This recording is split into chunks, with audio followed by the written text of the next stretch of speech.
Guys that are in the Hall of Fame, and we're talking about 50 or 60 years.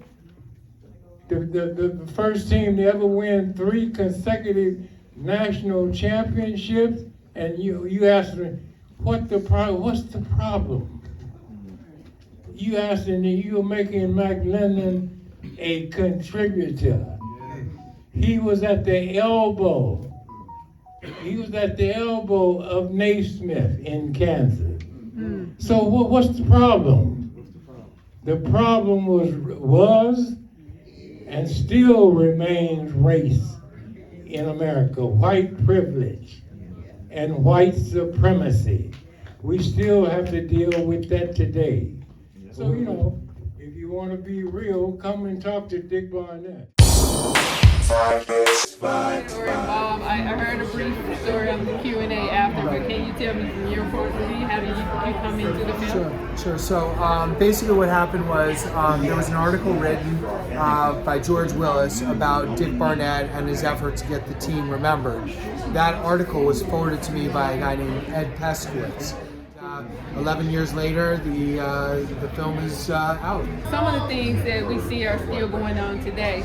Can you tell me what does that mean to you? It was really moving to see the footage from the civil rights era and the atrocities that those students had to go through and just the indignation, and then to see what they were standing for back then. And what went on with the BLM movement during the pandemic. It was like full circle. And as a white guy making this film, I also was like, this isn't exactly my story to tell, but it needs to be told. First time I've seen this finished product. Obviously, they did a tremendous job. How did you feel about the film?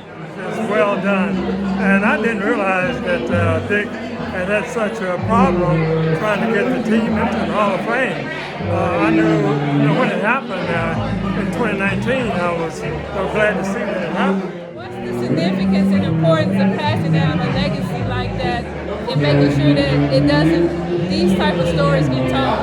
Yeah, it's very important. And what was upsetting to me in 1965, when the Texas Western defeated the University of Kentucky to win the NCAA championship, and they were talking about the first black starting 5 to win a championship. Well, Tennessee State had an all-black starting 5 in '57 that won the collegiate championship. Can you tell me a little bit about your background in getting involved with this movie?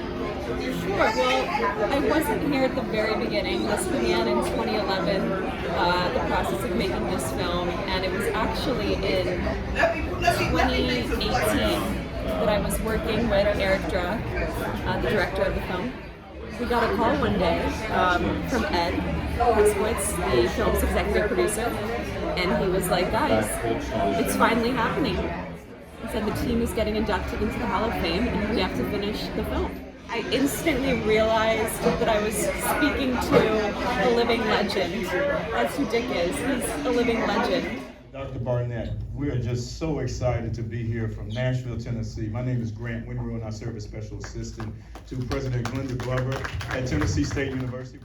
This coming October 8th, October 6th through the 8th, which is Alumni Weekend, during our homecoming festivities, we are proud to have selected Dr. Barnett as one of our homecoming honorees.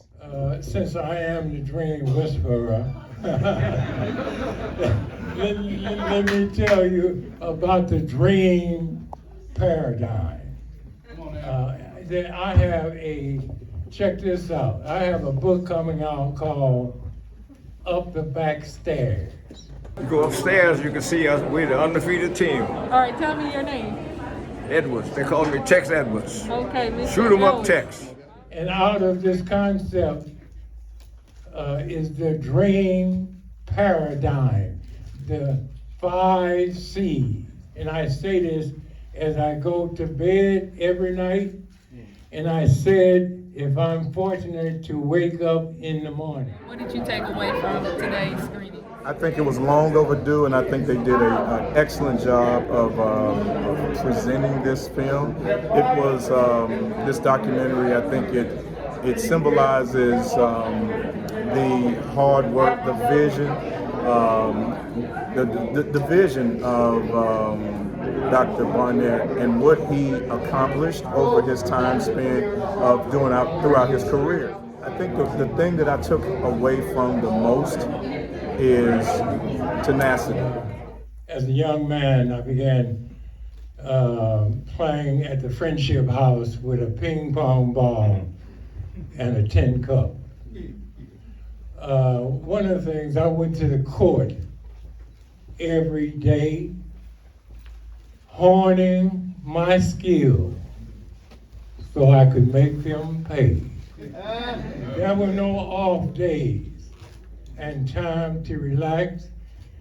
My moves and my touch had to be exact. 4 to 5 hours a day I would put in. Rain, sleet, and snow was part of the toll. At the end of this ritual, my game was bad. My skills were complete. Everybody could be had.